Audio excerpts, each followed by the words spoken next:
there's this like progression that I cannot avoid. And so I'm asking you guys throughout the sermon series to basically take that concept, that can't stop, won't stop, all right, of life, and say, okay, I am going to make some resolutions. Now, resolutions is something that we come to every year, okay? It's 2020. I cannot believe that it's already 2020. But resolutions is something that we come to every year, and it's time for us to say with the same attitude when we make changes in our life, can't stop, won't stop. Like, I have made this change. I have made this decision. I'm going to do something about this. Now, last week, we kind of talked about hindsight. We talked about the past a little bit and the future and what the future self would say to the past self. But this week, I really felt like I needed to revisit getting past the past. Now, I know that this is like a kind of corny title, but I titled it, It's So Hard to Say Goodbye to Yesterday. I know it's like this is not like an endorsement of that song. Anyway, for those of you who know what that song is. But like, how many of us have a hard time releasing the past? How many of us have a hard time walking away? Now, the past can represent two different ideas though, right? The past can be something horrid. Like, it's so hard to let go of the horridness of the past. It's so hard to let go of the chains that try to shackle us there. It's so hard to let go of the baggage that we're carrying. But then there are other times when the past was a good and glorious time. It was fun. It was exciting. It was just wonderful things were happening and wonderful things were taking place. And we're just like, I don't want to say goodbye to yesterday because it feels as though, in every sense of the word, yesterday was every bit better than today. Like, we were young and, in love and, things were wonderful and incredible and amazing. And now we're in this different place. We're in this transition in life that we never thought we would be in. And we just want to go back there because it was better times. Things were more fun. Things were more thrilling. They were more exhilarating. When I got out of bed, my body didn't hurt. Right? I mean, that alone. Right? I mean, when you realize that your body creaks louder than the floor that you're touching with your toes, there might be something going on. Right? Amen. All right. Now, here's the truth, okay? Track with me for just a minute here. Our days, or if you will, our weeks or months or years, our days have a way of burying the mercy of God in our past and darkening the promises of God for our future. Now, if I look at my own specific life, I will see very clearly that there were mercies that God practiced on my life in the past. There are things that God has done for me to encourage me, to strengthen me, to be with me in merciful compassion. All right? Merciful compassion. Now, in 2 Corinthians 5:7, it says, for we live by faith, not by sight. We live by faith, not by sight. Faith, not sight, must be the guide as we scan the pages of yesterday and we turn the pages of tomorrow. When faith looks to the past and to the future, it sees something wonderful. It sees something amazing. It sees something that only God can do. You see, I have seen the mercies of God in the past. I've seen the mercies of God in the past. For example, I know that my left index finger should be gone. There's a story here, okay? Obviously. Never, ever, ever, ever, ever, ever use a pocket knife to get a screw out of a wall. You're looking at me like, duh. However, okay, it goes the same way to never, ever, ever pick up a huge knife in an attempt to cut a pumpkin, okay? Because the first scar here, you can see kind of like a little lump here. All right, when I was trying to pull the screw out of the wall with the pocket knife, the pocket knife jumped and cut all the way down through to the bone, my digital nerve, and my digital artery. And it was like, whoa. But now I got this like cool scar. It's like an X on my knuckle here. It's pretty cool.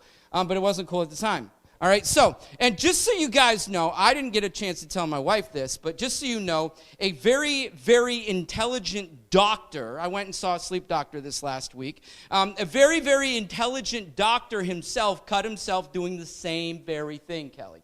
So, brilliant people cut themselves with knives when they're trying to cut up pumpkins. It was the same time, now there was like this, I see you raising your hands. In surrender, right? Brilliant. Okay, so he was holding up this piece of pumpkin, and it was kind of dangling, and he was holding it, and he's like, I'll just like kind of cut this little piece here. And this guy is like, he's pretty smart, okay? He's good looking too. But anyway, like he just like, he's like, and then all of a sudden, like, it just, and so he's a doctor, and he goes to the emergency room, and they're like, so does it need stitches? And he's like, I don't know. And he moves his hand a little bit, and we'll just say it was kind of like a fountain. Okay, I remember, man, my wife started panicking. Good thing that some of my children were in bed, okay? Not in bed, they were asleep on the recliner chair. There was all kinds of commotion, all kinds of craziness happening. My wife was freaking out because evidently when you cut off just the part of the tip of your finger, like it bleeds a lot. And so like when I talk about God's mercies in the past, I can see that in a physical sense. I can see God's mercy in action in a physical sense. As I've told you guys before, in my experience in the past, I can see God's action in my life when I contracted spinal meningitis, not just once, but twice. And the doctor's like, 40, 60, 30, 70, I don't know. And then he said, if he survives, he will have serious neurological deficits. There will be issues.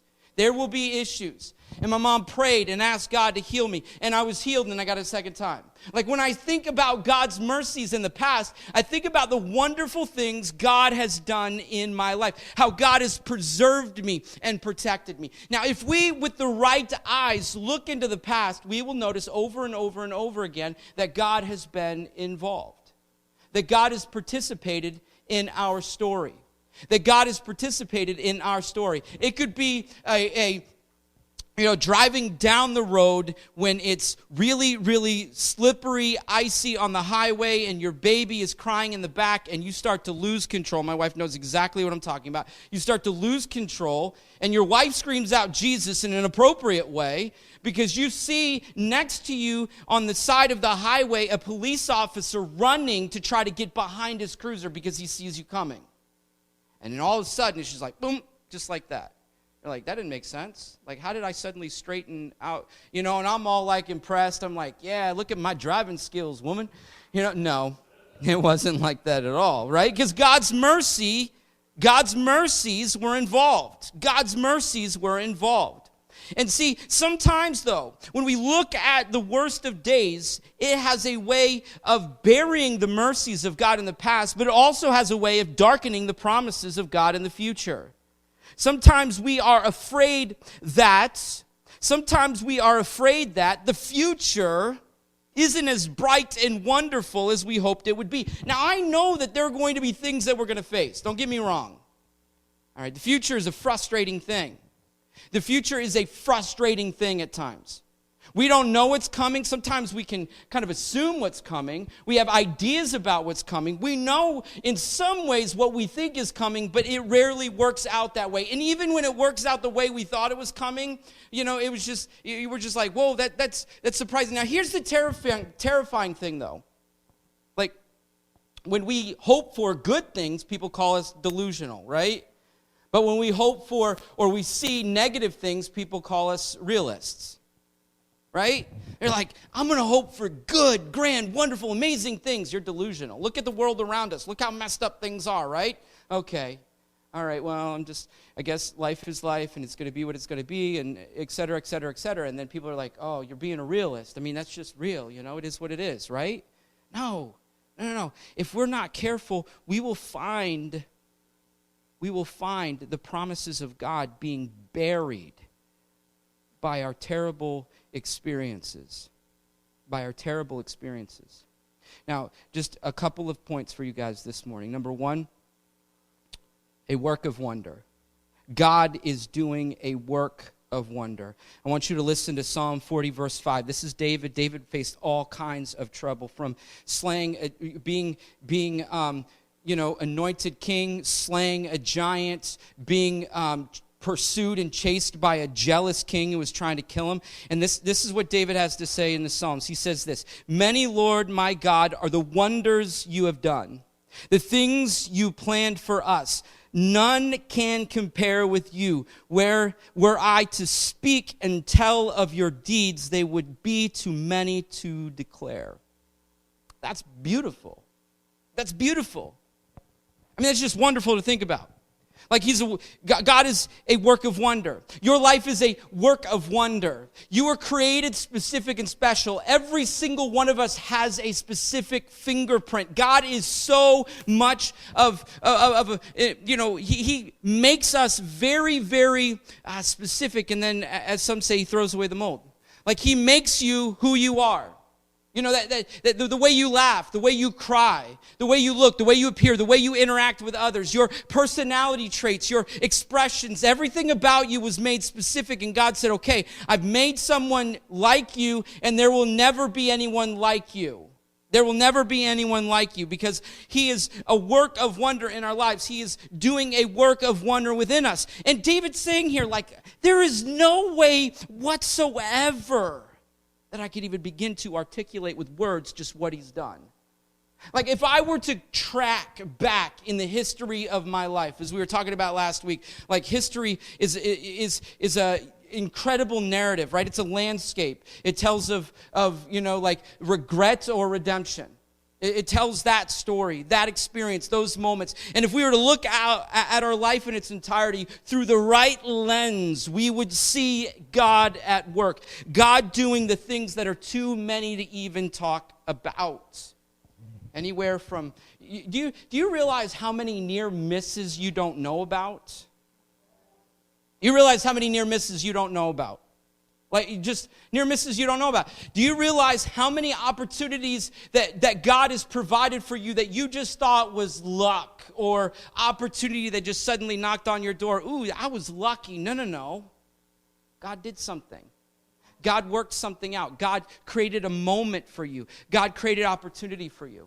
Do you realize just how big his love is for you? How much he sacrificed for you? Do you realize just how messed up your life was and how messed up your life would be if it wasn't for his mercy? Because I tell you right now, there are not enough words or enough time to begin to declare. That's why God has given us all eternity to express our gratitude to him for what he's done, for what he will continue to do. If we are to look at things for what they are, we will see a work of wonder. If I can say it like this, the Holy Spirit reveals God's wonders for us in the pages of Scripture and in the pages of our past. In the pages of Scripture and the pages of our past. The Bible is filled with so many incredible stories of how God has worked in the lives of those leading up to this point. And it's amazing to me the parallels that I see. Like when I read about David, when I read about Peter, when I read about Paul, when I read about how messed up the denial that Peter gave himself to, how doubtful Thomas was until Jesus showed up in his presence. When I think about all those things, how my life parallels those things, it gives me hope. Like how God has worked in the pages of Scripture, how he reveals to me his work. You ever have a moment where you're just like, whoa, God carried me through something, and then you're like in a devotion time, or you open the Bible and you read a scripture and you're like, whoa, it was talked about in here. I didn't, this just happened in my life, and now this is reminding me or declaring to me a promise that God had given me in the Word that I didn't even know about, but I already experienced.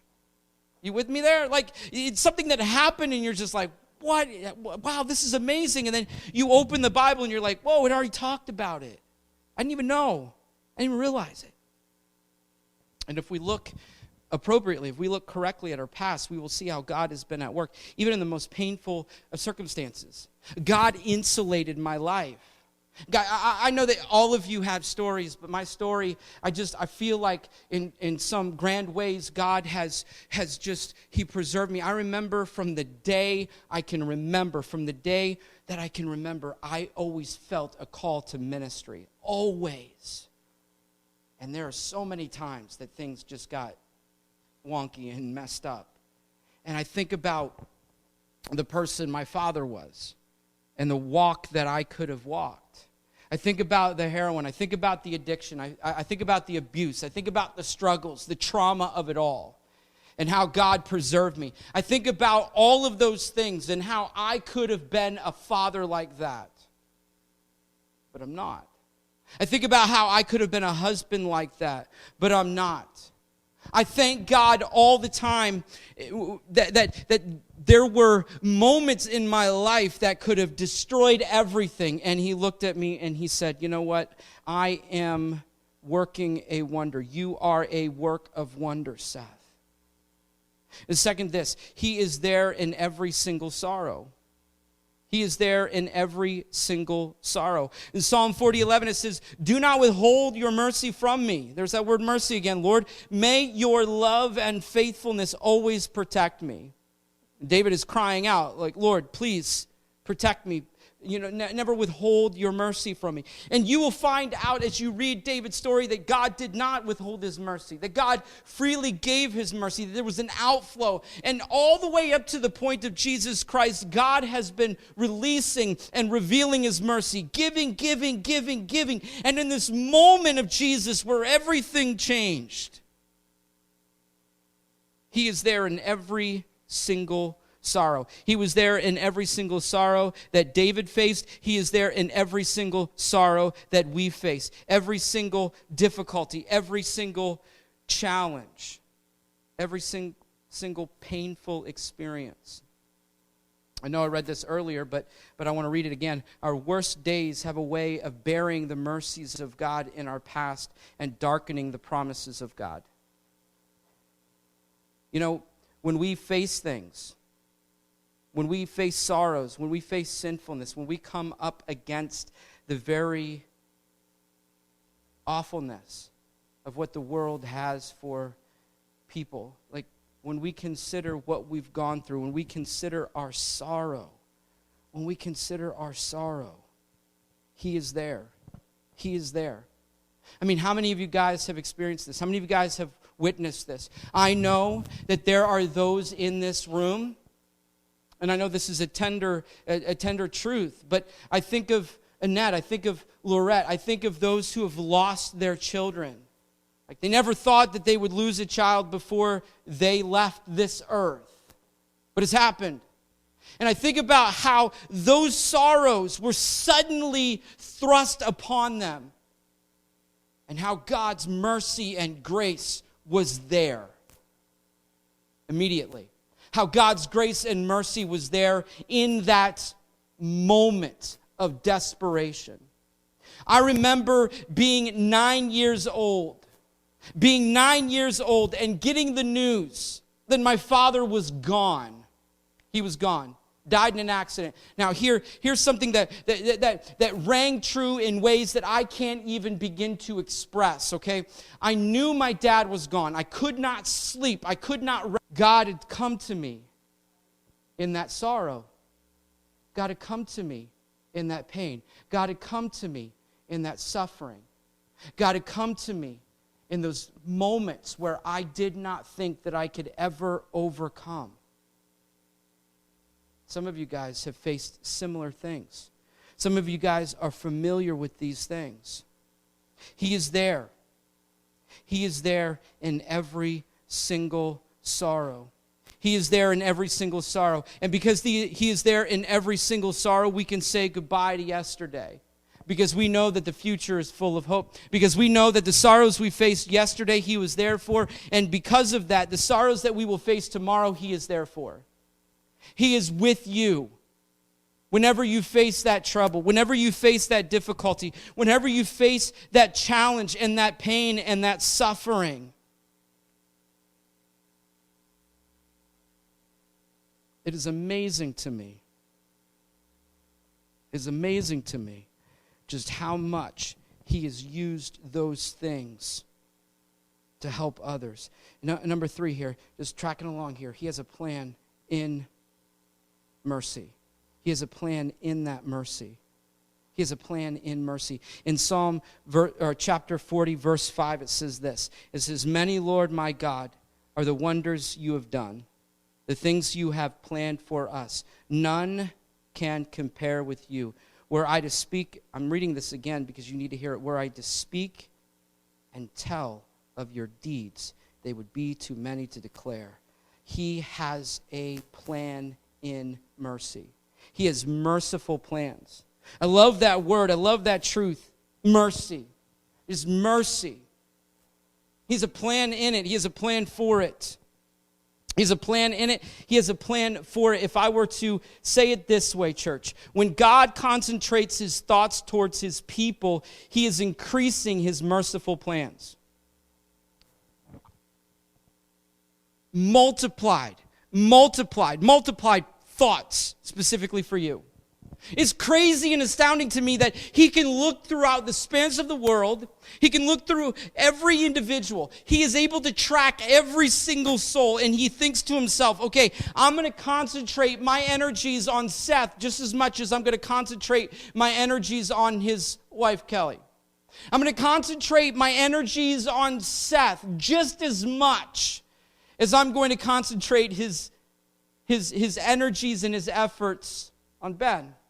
I'm going to concentrate and fixate my attention on you, Seth. The wonder of that reality that a God so big, a God that put the stars in display for us to see at night when the clouds are gone.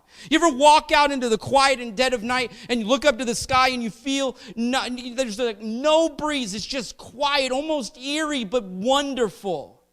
You just look up and you say, wow, he sprinkled them in their place. And the God of this universe where astronauts are just beginning to track down just how vast and huge and massive this universe we live in is. Just like how big it is, how far it goes.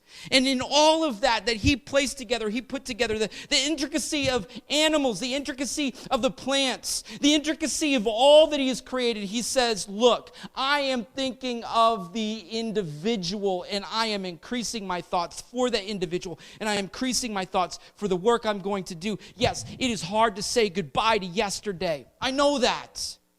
But man, can you imagine? I don't even want to put a number or a limit. I don't want to put it in a box, just what he's thinking about me. Just what he's thinking about doing in my life. It's so wonderful. You see, when God concentrates his thoughts towards his people, he is increasing his merciful plans. He is increasing.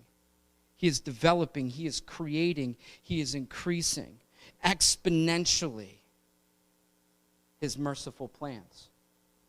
Like some of you might think like, well, my expiration date's coming soon. I don't know how many plans. That sounds very, very awful to say it like that. But seriously, some of us are like, I don't know. I don't know how much plans can happen from this point forward. I don't know. I don't feel useful anymore. I don't feel like I have very many days left. I've done my best, and I've reached this age, and I'm too sick, I'm too old, I'm too broken down to be used by God. I'm telling you right now, and it's something that we reiterate all the time, if you are still breathing, if you wake up in the morning and you are breathing, there is a purpose and there is a plan for you. You don't realize what that phone call does. You don't realize what that prayer does. You don't realize what that moment where you suddenly think of something that your pastor needs or a fellow church member needs. You don't realize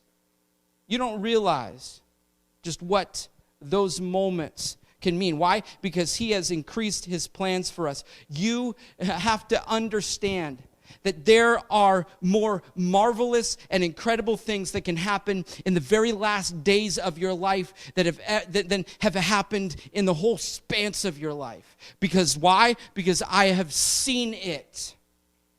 I've seen it. My son's middle name, it's his birthday today, just so you know, he's 10 today. My son's middle name, Randle, okay? My son's middle name, Joseph Randle. Joseph Randle. Randle was a young man that my wife and I knew in our first ministry position. And Randle had epilepsy. Randle had some struggles. He he fell a lot. He had to wear a helmet, and he had this like magnet thing that he wore around his ankle. And I'm still trying to understand all the details of it, but like whenever he'd have a seizure, you would like swipe it across his chest, and it would release something in his body that would like kind of stop the seizure. I don't know how it worked, but it was pretty cool. And but I remember this kid, and they flew a surgeon from Australia to the States to do a surgery on this kid's brain, and this surgery was going to alleviate the pressure that was happening on his brain that was causing the issues with epilepsy and causing issues with his development, his learning. And I remember going to the hospital and praying for him. I remember this. I remember looking at him, and what they had done is that they had mapped out his brain, and they had put all these like different colored like it looked like what they use like on crafts at school. Like it had a sticky side, and what do they call it? Little foam like rings that looked like, he called them Fruit Loops, okay? And so they had like shaved part of his head, and they had put all these things so that they could know exactly where to drill the holes and cut, that kind of stuff, okay? And I remember him looking at me, and I remember saying, Randle, I'm praying for you. I'm praying for you. And I said, this is like the young, naive pastor I was. I was really young. I looked at him like you would ever say this as a minister. I said, are you scared? Are you scared? And he looked at me and he said, no, Pastor Seth. And I said, really? And he said, because I'm a winner either way. And I remember how radical that statement was. Like, what? This kid who had, neurological development issues had such a strong faith. And I remember he went through the surgery, and the surgery came out well. It was just amazing.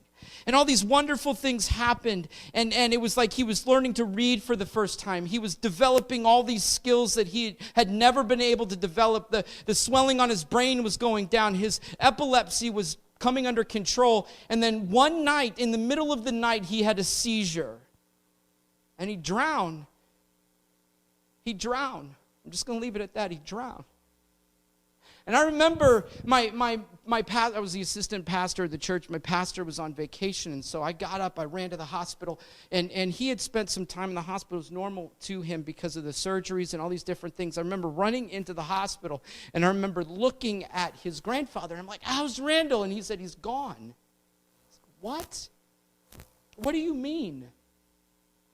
It was so shocking. Where is he? It's like I didn't even hear him say he was gone. It's like, where is he? And he said, he's right there. And so I ran into this room, and I remember it like it was yesterday. I remember it like it was 2 seconds ago. I run into this room, and there he is with his parents weeping like I had never heard parents weep before, and still haven't to this day. And I remember the courageous words that boy said before that surgery. And when I think about God's plan, there was a funeral that we had for this child, and it was so big. There were too many people to even, be able to fit. And I remember the pastor, our pastor, we kind of shared the service, and our pastor at the time delivered a message talking about how Randle knew Jesus. And I remember seeing the hands just go up and say, yeah, I need Christ like that boy displayed for me. And I got up to the front after the service was over, and I had been so stoic, so strong. I had to go with the family to their house that night and tell his little sister and his older brother that he was gone. I had to do all those things. I was so young and naive. I was an assistant pastor just starting out in ministry, and my pastor was away, and I was suddenly thrust into all this responsibility. And I walk up, and they're closing things up, and I look at his mother, and I begin to weep. And I don't even begin to understand how a parent can have such a strong and courageous faith. He had fulfilled his mission on earth. I remember they had a big farm, and I went to bale hay at his farm to help out. In there, when you have a farm, the children really help participate and they do a lot of work. And when suddenly gone, when they're suddenly gone, there's so much that has yet to be done. And so I went to help out with some of the chores at the farm. And I remember talking to his older brother, and I said, "How you doing?" And he said, "I'm okay." And I said, "You miss your brother?" He said, "Yeah, I miss him. But I know that he fulfilled his purpose, and now he's gone." And I just remember those details, thinking, wow. And I remember saying to myself, okay, my son's first name is the Lord will increase. And you know, like thinking I need to name my son's middle name after this young man, because I want him to be the increase of what Randle stood for, what Randle meant, what his life and his legacy accomplished. And when I think about that, I think about how he has a plan in his mercy. I think about how he concentrates his thoughts towards his people, that he increases his merciful plans. You may look at your life and say, that is ridiculous, Pastor Seth. There is no possible way that you can tell me that that situation in my life could have any value whatsoever. Could it mean anything? Could have any purpose? But that's God's work, right? That's what he does. That's what he does, right? He works all things together for the good of those who love him, are called according to his purpose. You know, like he does marvelous things. We can stand back and marvel. The very fact that my dad died in the way that he died has given me the ability to minister to people who are trapped in drug addiction or have parents who are trapped in drug addiction. I remember time after time after time coming in contact with somebody and them saying, "You have no idea how I feel." Well, I do. I do, because I've been there. I do, because I've been there. I need it. No, I'm not going to use that because that's used tissue.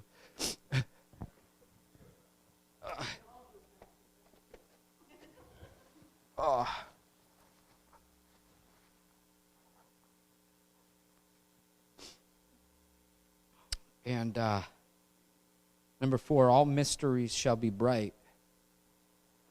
In going up a few verses in Psalm 41 through 3, it says, I waited patiently for the Lord. He turned to me and heard my cry. He lifted me out of the slimy pit, out of the mud and mire. He set my feet on the rock and gave me a firm place to stand. He put a new song in my mouth and a hymn of praise to our God. Many will see and fear the Lord and put their trust in him. All mysteries shall be bright. All mysteries shall be bright. For any of you guys who know Nora, knows that she loves to sing. Like, she sings all the time.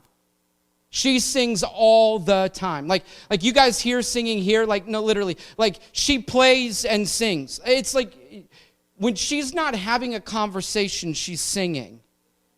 Even at school. Yes, even at school. And, you know, sometimes, just being honest with you as a parent, sometimes it's like really annoying. And like, Nora, you got to stop. Please stop. Please stop. But when I think about this, all mysteries shall be bright. I think about the young mind. I think about the brilliance of and wonder that she sees. Like, I think about the wonderful things that she notices. I still remember, the days that she first began to vocalize herself and she began to sing. Like, I wondered, like, what does she see? What does she experience? Like, she's just a bubbling child. I've told you guys this before, but her name, Nora Constance, it means joy constantly. Or sunshine constantly. Yes, sunshine constantly. It's just like there's constant sunshine. Any of you guys who know her know that, unless you've been on the other side when Dad just says, Nora, and then she just like, it's ugly.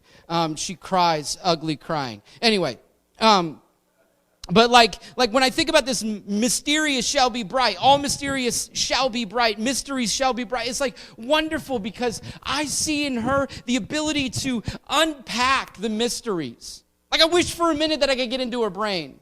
I wish for a minute that I could get into what she thinks, because I hear her sing about not just like the sun and the sky, not just about fairies and princesses and stuff like that. Songs that I hear her sing are also about the Lord. And sometimes I wish, like, man, God, could I just have a little bit of that?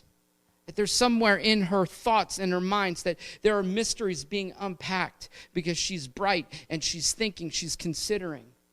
I can't remember what kid it was. It was when we were in our church in Wadsworth, but I remember driving through a drive-thru, and one of our children looked at the bright sun that was shining in through our car, and they're like, I see Jesus. That was Grace. I see Jesus. And I remember how stupid I was. I almost said, no, that's just the sun. Shame on me to think that for just a minute. Like that she would suddenly be seeing something so mysterious being revealed, something so mysterious being suddenly bright in her life, and that I would want to immediately smash that and tell her, you're just imagining things. You're just imagining things. How dare I do that? The things that we experience, the things that we see in this area of saying goodbye to yesterday and considering the future, I am so excited about the fact that all mysteries shall be bright. I know that he is coming back. I know that we are heaven bound. I know that eternity is real, and that is a mystery in itself. But I also know that things that happen right here and now are mysterious, but they will become illuminated for us to see and for others to see. I hope you guys are tracking with me. There's just like things that he's done, and it's just like, whoa, what, wow. How could that even have happened? How could that even been possible? I remember when, I was looking at, social media memories. Like it's crazy because we have photo albums on social media now. But I remember looking at social media memories, and I saw this X-ray of Nora, and I remember her legs when she was first beginning to move and walk. Her legs were like bowed, and it was going to create problems for her. I remember how many years later was it? Yeah. Right.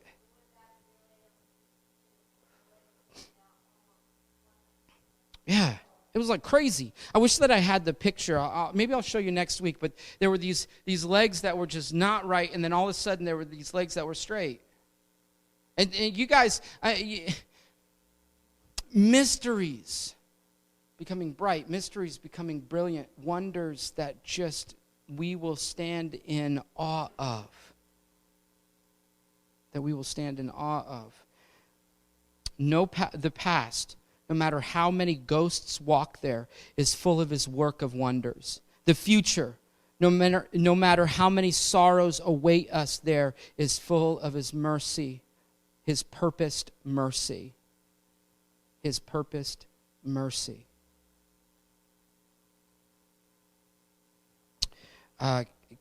Katerina, I think it's pronounced, Katerina von Schlegel sings it this way, or poetically says it this way.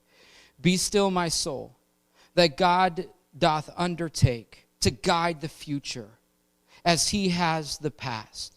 Thy hope, thy confidence, let nothing shake. All now mysterious shall be bright at last. Shall be bright at last. You see, the future is mysterious, but it is not a gray, blank space that many have grown to expect. Our future is overflowing with God's loving purposes of mercy.